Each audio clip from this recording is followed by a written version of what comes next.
দেশের ইতিহাসের সেরা ক্রিকেটার সাকিব আল হাসান এখন ক্রিকেট থেকে ব্রাত্য। তার কারণ জুলাই ও তার পূর্বে ফ্যাসিবাদী আওয়ামী লীগ সরকারের সঙ্গে তার সম্পৃক্ততা। জুলাই আন্দোলনের সময় থেকেই সাকিবের প্রতি জনরোষের বিষয়টি আজ পাওয়া যাচ্ছিল। ক্ষোভের শুরুটা হয় সাকিবের স্ত্রী উম্মে আহমেদ শিশির যখন কানাডায় সাফারি পার্কে সাকিবের হাস্যোজ্জ্বল ছবি পোস্ট করেন তখন। সম্প্রতি এক সাক্ষাৎকারে সাকিব জানালেন, একজন পাবলিক ফিগার হিসেবে অমন ছবি তোলা উচিত হয়নি তার। তিনি বলেন, সত্যি বলতে আমি দেশ থেকে অনেকদিন ধরেই দূরে ছিলাম। যুক্তরাষ্ট্রে এমএলসি খেলছিলাম, এরপর কানাডায় খেললাম। আমি মোটেও এই ছবি নিজে পোস্ট করিনি, তবে এরপরও আমি এর দায়টা নিচ্ছি। পাবলিক ফিগার হিসেবে আমার আরও বেশি সতর্ক হওয়া উচিত ছিল। তবে এই এক ছবির প্রতিক্রিয়া এভাবে হবে কল্পনাও করেননি সাকিব। কারণ দেশে কি ঘটে যাচ্ছে সাকিবের কোনো আন্দাজই ছিল না।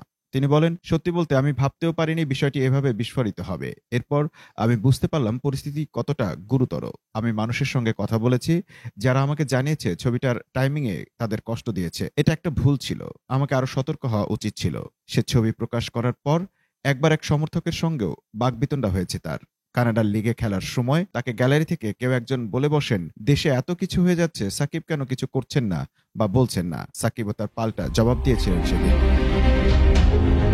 সে পরিস্থিতিটায় কি হয়েছিল সাকিব জানালেন এবার। তিনি বললেন, আমি মনে করি ওই লোকটা আমাকে উত্ত্যক্ত করতে এসেছিল, অথবা সে হতাশ ছিল। সে আমাকে প্রশ্ন করছিল আমি কেন কিছু করছি না। তারপর আমি জিজ্ঞেস করলাম, ভাই আপনি কি করছেন? সেখান থেকে বিষয়টা অনেক বড় কিছু হয়ে গেল।